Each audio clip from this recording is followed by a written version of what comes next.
Des médicaments pour le rhume? Ouais. Va falloir faire du tri. C'est vrai? Bruno Toussaint est un ancien généraliste. Selon lui, ces médicaments seraient inefficaces, voire dangereux, à cause de leur composition.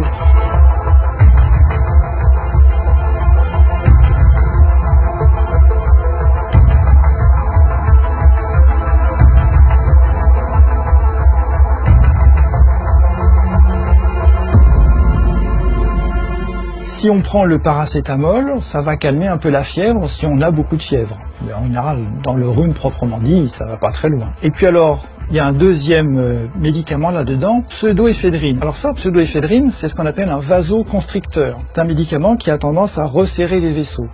Alors ça diminue un peu les écoulements du nez et ça dégage un petit peu le nez. Ça fait pas des miracles, ça dure pas longtemps.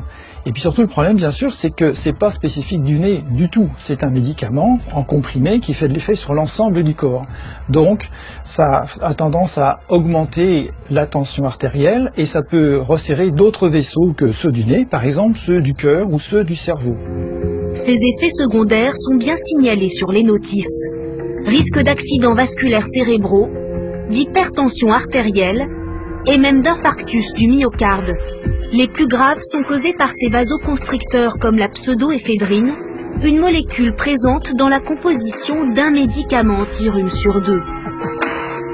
Pour Bruno Toussaint, le verdict est sans appel. Tous ces médicaments composés là, contre le rhume, faut arrêter de s'en servir, faut les retirer du marché. Alors en attendant que les autorités prennent les mesures qui s'imposent, en pratique, il faut que les patients comprennent que c'est des médicaments qui ne rendent pas vraiment service, ils sont beaucoup trop dangereux pour les services qu'ils rendent. Il faut que les médecins le sachent aussi, heureusement il y en a qui s'informent, et les pharmaciens également.